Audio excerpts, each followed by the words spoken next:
This is my 2004 Chevy Suburban. We have a fuel pump issue, and we're going to have to replace the fuel pump. But first, we'll have to drop the tank to get to the fuel pump. The way we determined that it was the fuel pump, because it runs for a little while and then it just stops. Turn the switch on and you don't hear the fuel pump making any noise, the humming sound.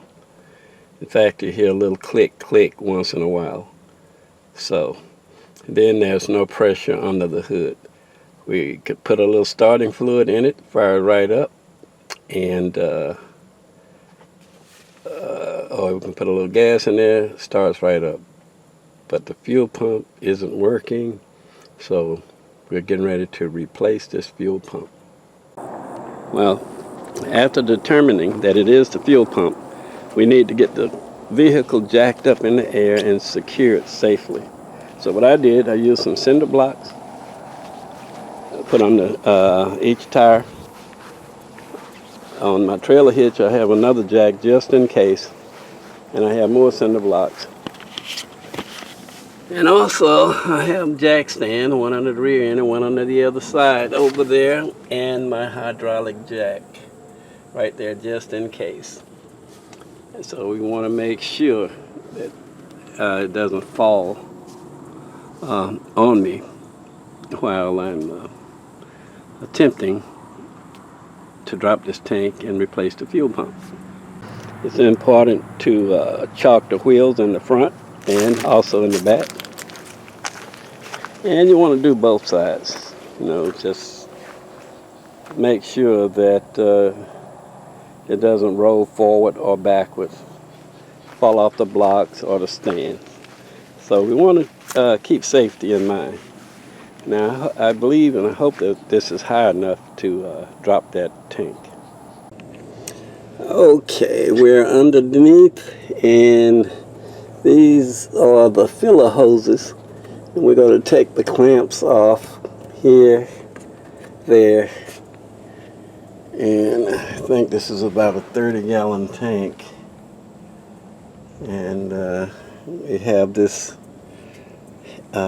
protective shield on the side of the tank, and also we have this drive shaft, and we're going to disconnect the back and drop this shaft out of the way so that we can have more room.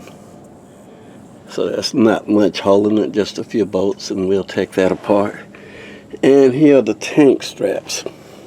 It's connected there, and let's see, where's the bolt? Okay, there. We're going to take this bolt out and take the strap off. And there's another strap here. And if you can see it. Yeah. Okay, so that connects there, but it comes around, and there's that bolt. So we'll take that one right there. And there's a cross member, and we're going to let the tank rest here.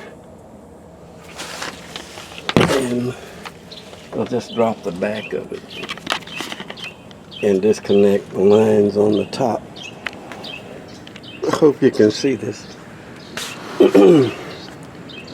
So, a recap, we're going to take these hoses off. And we'll take this bolt out off the strap that holds the tank secure, and we'll remove this drive shaft and we'll drop that. Now, the other thing we want to do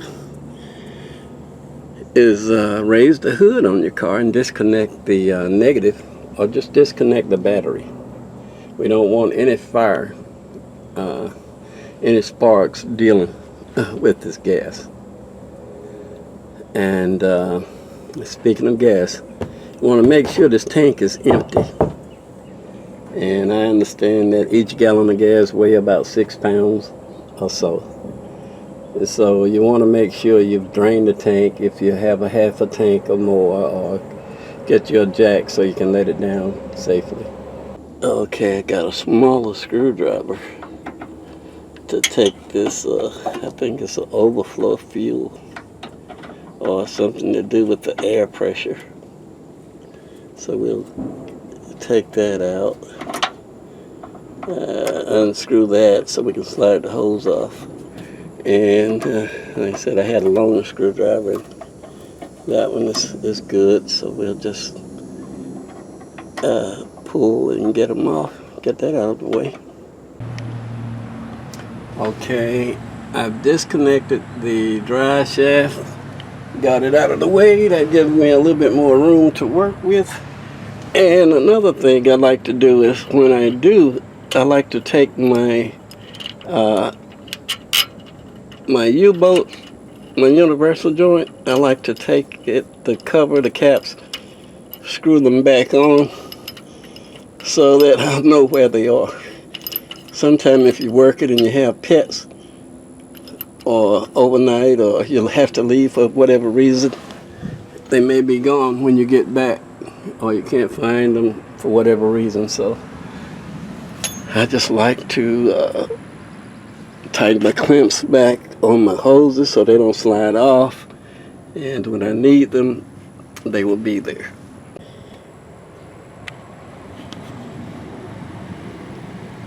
Even though this tank is in an awkward place, I have to take the hose off anyway, so I have to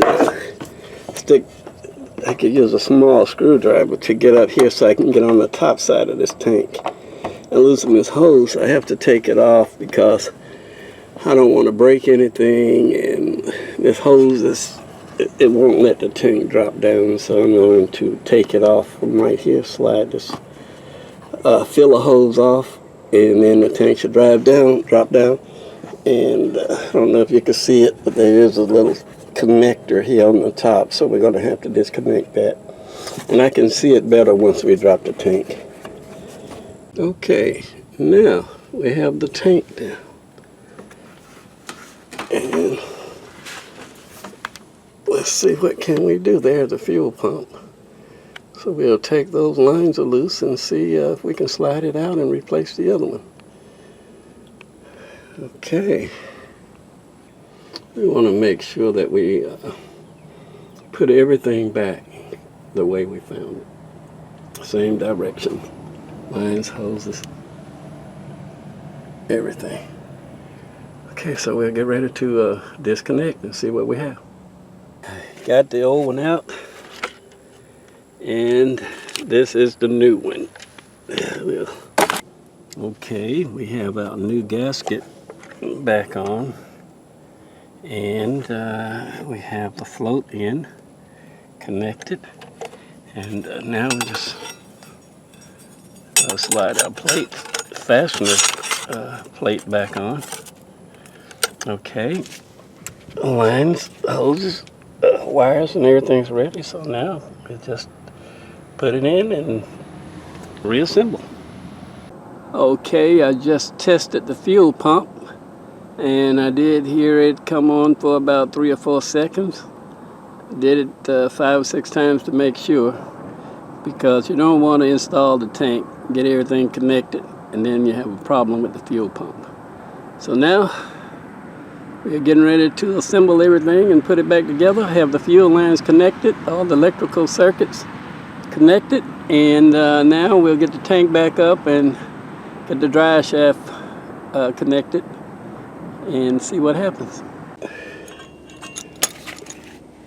Okay, so we have everything fastened back. The rear tank, we have the rear strap bolted back, so we have that bolted, and it's connected snug and tight. We didn't have to take the side plate off the fuel tank So we were able to leave that on.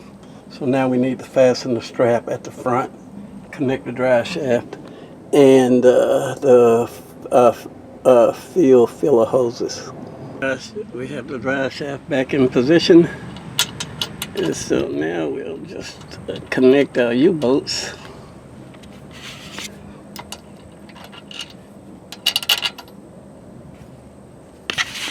The U-bolts are back in.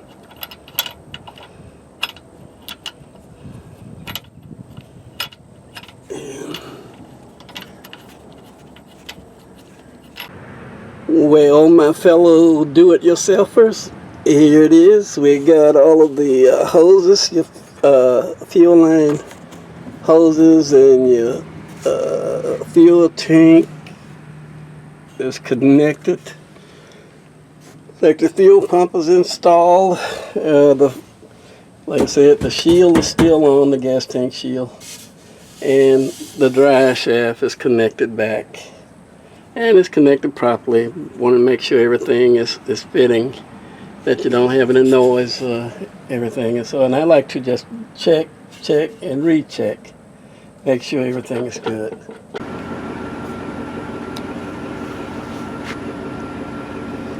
Well, my people, got it running. There it is, folks. 2004 Chevy Suburban. Just replaced the fuel pump. And saved myself about $1,000 in labor. Well, for the whole job, about $1,000. So I hope you hope you was able to use some of this information. And remember to subscribe. It's in your comments below. And share. Thank you.